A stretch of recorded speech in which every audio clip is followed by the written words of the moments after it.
नमस्कार, मैं शालिनी और आप देख रहे हैं हिंद नमा न्यूज। आई बढ़ते हैं आज की बड़ी खबर की ओर। सर्वप्रथम आपल्या माध्यमातून जे नीट टार्गेट 2025 आहे, जी मुलं एक्झाम देणार त्या सगळ्या विद्यार्थ्यांना खूप खूप शुभेच्छा।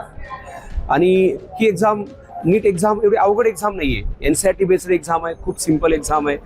जे आपण मुलं कसं एन्झायटी बेचैनी त्यावेळेस मी संध्याकाळी मुलांशी बोलत होतो, हॉस्टेलला काही पाहत होतो, व्हिजिट दिल्यानंतर कळालं की अक्षरशः काही मुलींचं असं श्वास घ्यायला त्रास होतोय, पोटामध्ये गोळे यायला लागलेत, हे सगळं एन्झायटी बेचैनी असं होतंय। विद्यार्थी न घाबरता न पॅनिक होता जसं आपण वर्षभर एक्झाम दिल्यात त्या पद्धतीची ही एक्झाम आहे। या पद्धतीने विद्यार्थ्यांना त्या एक्झामला फेस केलं पाहिजे। आता मला असं वाटतंय आणि लातूरमध्ये सगळ्या महाराष्ट्रातून विद्यार्थी येत असतात। लातूर एज्युकेशनसाठी हब आहे आणि इथे जे वातावरण आहे लातूरमध्ये अभ्यासाचं, तसं वातावरण खूप रेअर टू रेअर आहे। मला असं वाटतं लातूर इतकं चांगलं वातावरण अभ्यासाचं तयार झालंय की मागच्या 40 वर्षापासूनची मेहनत आहे सगळ्या लातूरकरांची। तर आणि त्यामुळे इथे लातूरला लोढा जास्त असल्यामुळं इथं विद्यार्थी संख्या बी खूप जास्त असते। त्यामुळं काही विद्यार्थी सेंटर अहमदपूरला आलेले असतात, उदगीरला, निलंगा, औसा। आता विद्यार्थी तर समजा कोल्हापूरचे आहेत, बारामती, सातारा, दूरचे विद्यार्थी त्या ठिकाणी त्यांना जाण्याची व्यवस्था होत नाही। त्या आरसीसी माध्यमातून आम्ही मागच्या 4 वर्षापासून विद्यार्थ्यांना मोफत बसेसची व्यवस्था करतो। त्यांना सेंटरला घेऊन जाणं, सोबत आमचे 2 माणसं सोबत असतात, त्यांना व्यवस्थित एक्झाममध्ये सेंटरमध्ये सोडणं, एक्झाम झाल्यावर त्यांना व्यवस्थित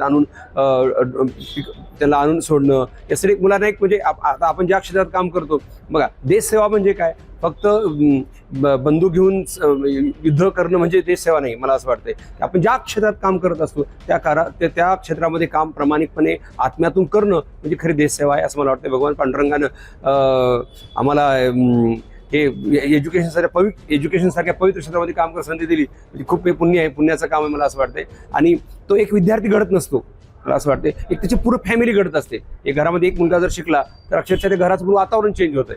मला असं वाटतं असा लख प्रकाश सगळ्या विद्यार्थ्यांच्या जीवनात व्हावं। परत त्या विद्यार्थ्यांना खूप खूप शुभेच्छा देतो आपल्या माध्यमातून। मी आपल्या माध्यमातून आपल्या चॅनलच्या माध्यमातून सांगू इच्छितो, मी भगवान पांडुरंगाला, आपल्या जे भारताचे प्राईम मिनिस्टर आहेत, जे एज्युकेशन मिनिस्टर आहेत, त्या सगळ्यांना विनंती करतो, नीट 2024 मध्ये जसा घोळ झाला, पेपर फुटी हे प्रकार, खूप ते विद्यार्थी अक्षरशः 3-3 वर्ष जीवाचं रान करून अभ्यास करतात आणि शेवटी पेपर फोडून काही विद्यार्थी म्हणजे मार्क्स चांगले घेतात। ते मला असं वाटतं खूप मोठा, कारण जागा बोटावर मोजत आहेत, केम्ब्रिजच्या जागा आहेत। विद्यार्थी अक्षर जीवाचं रान करतात, पालक तर पाल्ले जन्मले आपण स्वप्न बघत असतो, अक्षरशः असे पेपर फुटीमुळे स्वप्नाची अक्षरशः होळी होऊन जाते, म्हणजे मला उद्ध्वस्त होऊन जातात स्वप्न। तर मला असं वाटतंय की असं नाही व्हायला पाहिजे एज्युकेशन सारख्या पवित्र क्षेत्रामध्ये। आणि भारतात खूप कॉम्पिटिशन आहे, एवढा अभ्यास करायचं शेवटी पेपर फुटणार आहे, मग काय फायदा। असं मुलामध्ये एक निगेटिव्ह वातावरण सुरुवातीला झालं होतं, पण आम्ही विद्यार्थ्यांना सांगितलं असं नसतंय, दरवर्षी असं होत नसतंय, यावर्षी खूप एक्झाम कडक आहे असं आम्ही विद्यार्थ्यांना सांगितलं। तरी विनंती करतो असं नाही व्हायला पाहिजे। आणि पेपर तर आम्ही आरसीसी मधनं आम्ही असा एक पॅराग्राफ नसेल की ज्या पॅराग्राफ क्वेश्चन करून टाकले नाहीत। मला असं वाटतं विद्यार्थ्यांनी जर समजा आरसीसीला व्यवस्थित फॉलो केला असेल, फक्त पेपर आमचा अनालिसिस करा, याच्या बाहेर प्रश्न पडणार नाही, आणि आम्ही जेवढे पेपर घेतले याच्या बाहेरचा प्रश्न पडणार नाही, एवढं मी सांगू इच्छितो। फक्त विद्यार्थ्यांनी पॅनिक न होता, टेन्शन न घेता, फक्त पॉझिटिव्ह वेनं आपण पेपरला सामोरे जायला पाहिजे। अब तक के लिए बस इतना ही, फिर होगी आपसे मुलाकात। तब तक के लिए नमस्कार और देखते रहिए हिंद नमा न्यूज। ऐसे ही लेटेस्ट अपडेट पाने के लिए हमारे चैनल को सब्सक्राइब करें और तुरंत नोटिफिकेशन पाने के लिए बेल आइकन प्रेस करना ना भूलें। यदि आप हमें फेसबुक या इंस्टाग्राम के माध्यम से देख रहे हैं तो हमारे पेज को फॉलो जरूर करें। धन्यवाद।